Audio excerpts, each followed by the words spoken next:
Hey guys, welcome to Cold Blood Creations here on YouTube. And today we're going to come back and join with you guys to do some question and answers from some of our viewers on YouTube and some of our subscribers on Facebook. So we want to go ahead and jump right in. Let's get started. Let's go ahead and open up Facebook here real quick, and we'll take some of your guys' questions and comments.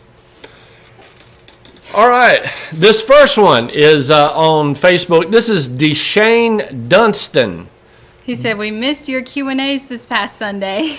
We did not post a video last Sunday because we were actually working on a different film project, which we did end up posting. It was the bull snake video. Yeah. So that's why we didn't post Sunday, because we were busy filming that.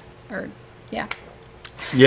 So anyway, that and there wasn't a whole lot of questions. I mean, we get a lot of comments normally on Facebook and YouTube.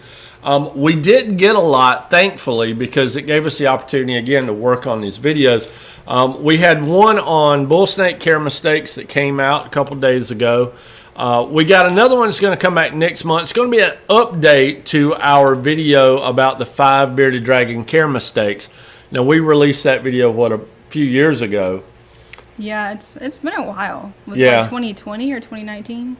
Probably around 2019, I think. We released that video. It's been a while. And people have been asking for some updates. So that was something we were working on. We were filming for that.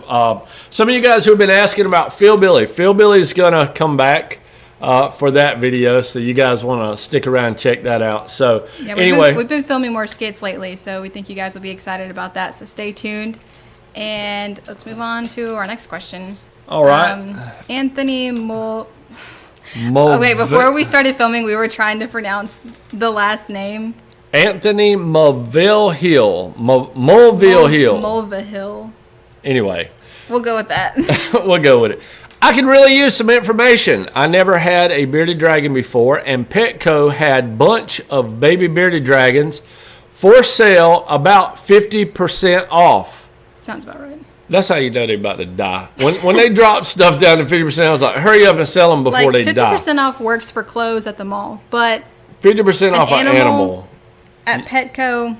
Yeah, that's just how you hurry up and get. That's a red flag for any of y'all that are like about to go shopping for reptiles for the first time. If you see a 50% off sign, that's just a red flag. Yeah, it's like, why are you discounting this animal?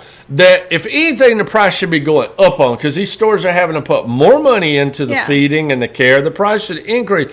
Well, I agree with that. If I see 50% off, the first thing I'm thinking is they trying to sell this off before it dies. Mm-hmm. Anyway, he said, I don't know how to get him to eat vegetables, and I don't know how much insects exactly to give.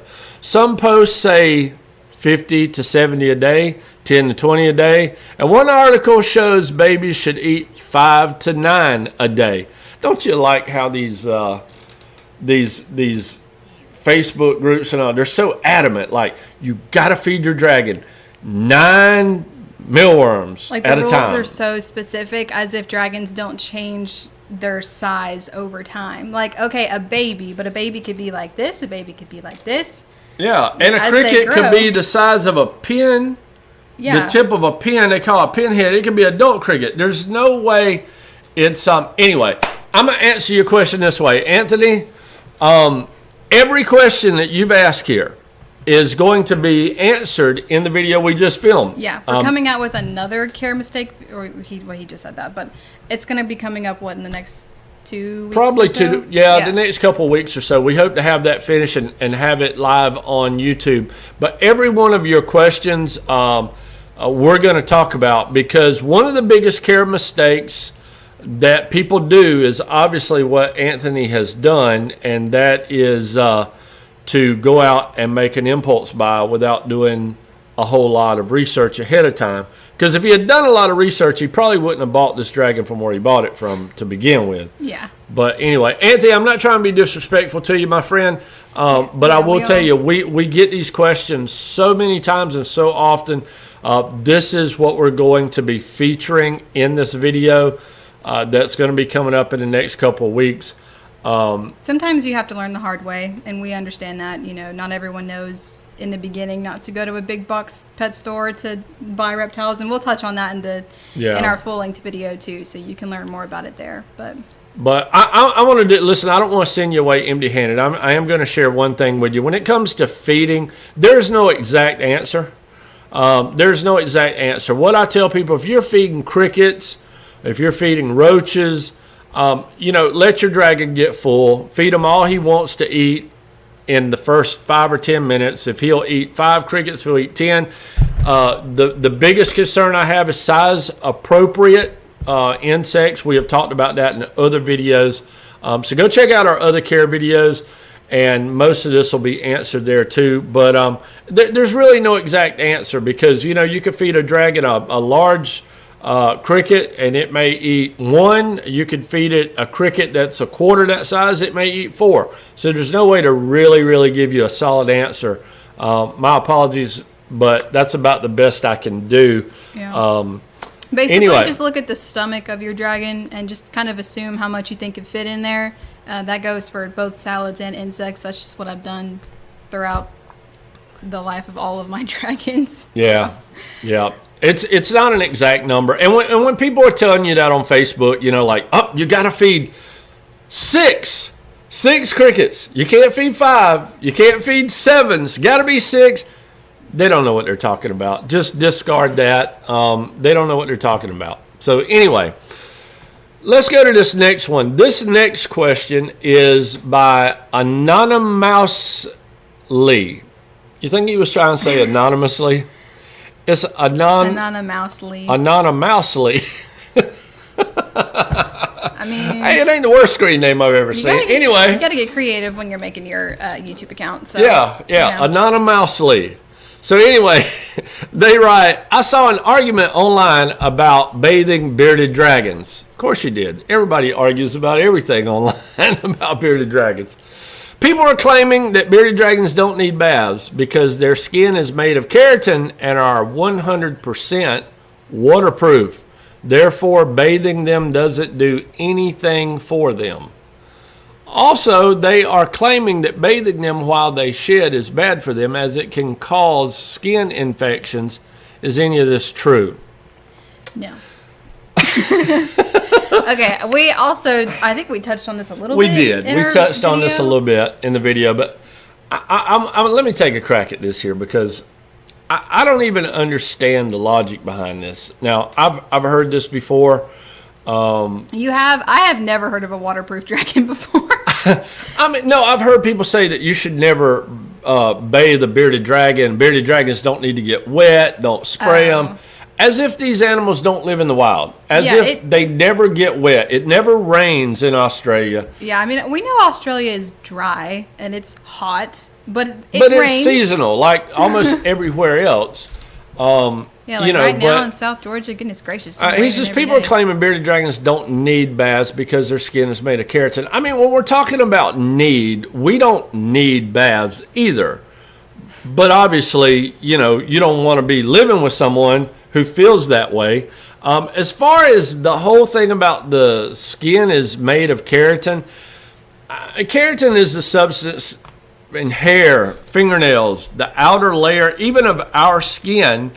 So why would you even attempt to justify that as a reason not to take a bath? I mean, I know there's probably some woke hippies on some college campuses that would agree with him on that when it's concerning maybe even people. Take a bath. Take a bath. Hippie.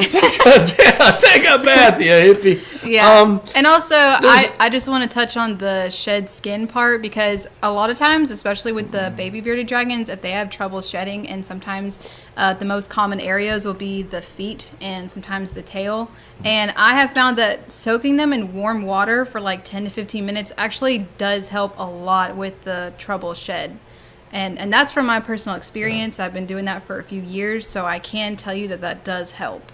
I mean, and the other thing too is when bearded dragons defecate, it's sometimes they crawl in it. I mean, they're animals. Yeah. They will roll across their own feces. They'll get it stuck to their bottom, to their belly scales.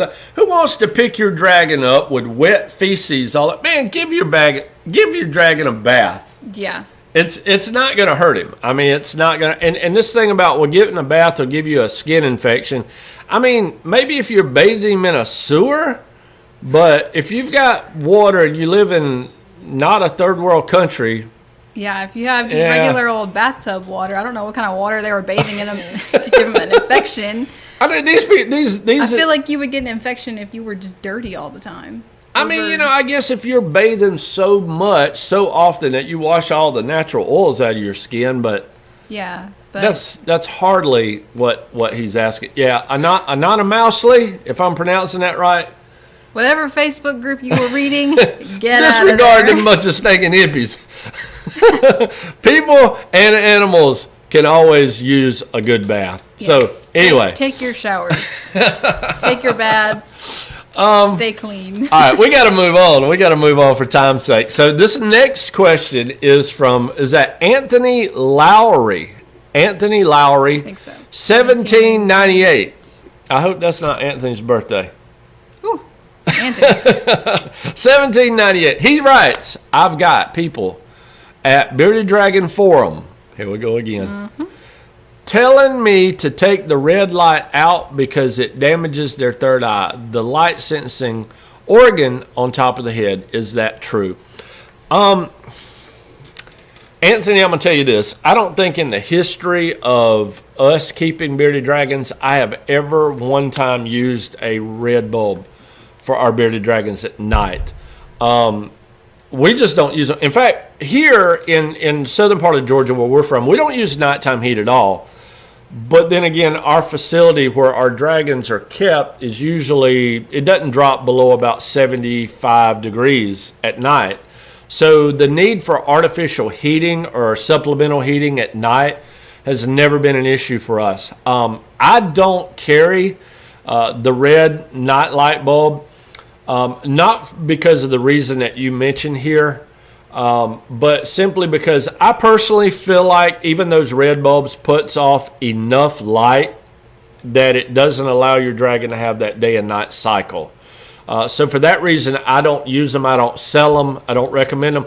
I promised our viewers early on. You remember back when we first started this channel, we said we promise you we will never promote anything that we would not use ourselves. And so what we do promote is the ceramic heating elements. You screw them into a light bulb fixture just like you would any other bulb for that matter. And that's what we recommend. If you need nighttime heat, that's what we recommend. I don't use the red lights. Not really sure whether they have any effect on a dragon or not, simply because we've never used them. So that's the most honest answer I can give you. If you want something for nighttime heat, I would appreciate you go check out our page. We do sell that. We are a small, private-owned, family-owned business. We're not a part of any kind of corporations pushing any kind of agendas. And speaking of that, if you guys like the shirt I'm wearing today, I want to give a shout out to a YouTuber who probably doesn't even know I exist on this earth. Nope. But it's a channel that we enjoy watching. It's the Officer Tatum channel. Officer Tatum is he has a great channel. It's hilarious. It's a lot of political talk from a conservative perspective and a common sense perspective. Yeah. He's a good American. I was looking for a Father's Day gift for him about 2 weeks ago, and I love watching Officer Tatum on YouTube. I've watched so many of his videos, and he wears shirts from all of his shirts he has on his website. He'll wear one in every video, and so he started wearing this one. Should I model this? Sure. He was wearing this in one of his videos, and it was on his website. So I was like, "Oh yes, that is perfect." So this is his Father's Day gift, and I recommend Officer Tatum on YouTube for anyone because he's awesome. So. All right. Well, thank you. I appreciate the shirt. Yeah. Absolutely, man. Anyway, we won't go into any political talk, but there you have it. Let's go to this last question. We got one last one here. This is from, is that pronounced Dargox59? We'll go with that. All right, we're going to go with it. Can I own a bearded dragon if I work 8 hours a day? No. Bearded dragons can only be owned by jobless bums who have no job. No, we're kidding. Bearded dragons can learn how to schedule. Yeah, like if you want to feed your dragon early in the morning before you go to work, or when you come home from work around say 5 o'clock, 6 o'clock, then you can come home and feed them then, and then you can keep their lights on a timer. You know, you can make it work depending on your schedule. So yeah, timers. I'm glad you mentioned that. Timers make life so much easier when you're dealing with bearded dragons, reptiles, anything of that nature. You know, and you say you own a bearded dragon. Can you own one if you work 8 hours a day? Like she was saying, yeah, it's just a matter. It's a matter of scheduling. It's a matter of you know, I don't know what time you go to work in the morning. But you know, you can prepare salads the day before, the night before, wake up in the morning, put them in. You can put them in the cage before the lights come on, so your dragon wakes up to having a fresh salad there, then feed insects when you get home. Pretty much it's a matter of scheduling. Yeah, and you can put the salad on the cool side too, so that when the light comes on, it won't dry out the vegetables pretty quickly. Yeah. So just spray it with a spray bottle. I mean, honestly, you should be doing that always anyway, because that's where especially adults get most of their water is from their salads. So just spray the salad nice and good, put it in on the cool side of the cage, and then when the dragon wakes up, he has a meal ready for him. You know, and we talk about scheduling too, as if that's important. I think scheduling is important for us, but not for the animal. And what I mean by that, scheduling helps me to know what I have to do every day. Like, I know early in the morning you're going to wake up, you're going to feed these animals, then later in the day you're going to clean these animals, and then you're going to answer emails. Scheduling helps me. These animals were not born in captivity. They were born in the wild, and they don't feed on a schedule in the wild. These animals feed whenever the opportunity presents itself. And apart from that, yeah, certainly. I mean, I think you could own a bearded dragon if you work 12 hours a day. It's just, you know, you're just going to have to do things a little different than the schedule that we use here. But certainly it can be done. Yeah. So, all right. Well, that's all the questions. That's it. We're going to go ahead. I'm going to close this off right here real quick. Guys, thank y'all so much for writing in and allowing us to share this with you. We do apologize. We did get one of these done last week. But you guys send us some more questions, some interesting stuff that we can respond to. And I know somebody asked if Phil Billy was going to ever do a question and answer video. We already get in enough trouble without putting Phil Billy on here. I don't know. Wait, maybe we should let him do it one day. You would want to work with Phil Billy again? I would just let him loose on his own. I have a feeling if me and Phil Billy were in the same room answering questions with no filter, that video would be taken off YouTube. We'd make too many people mad. Oh, my goodness. Anyway, guys, thank y'all so much for watching. Once again, if you like the shirt, go to Officer Tatum's channel. Show this man some love. He's got a good channel. We enjoy it. Officer Tatum, if by some strange chance you're watching this, we appreciate what you're doing. You're a fine American. Thank you guys for watching. Have a great week. See y'all next week.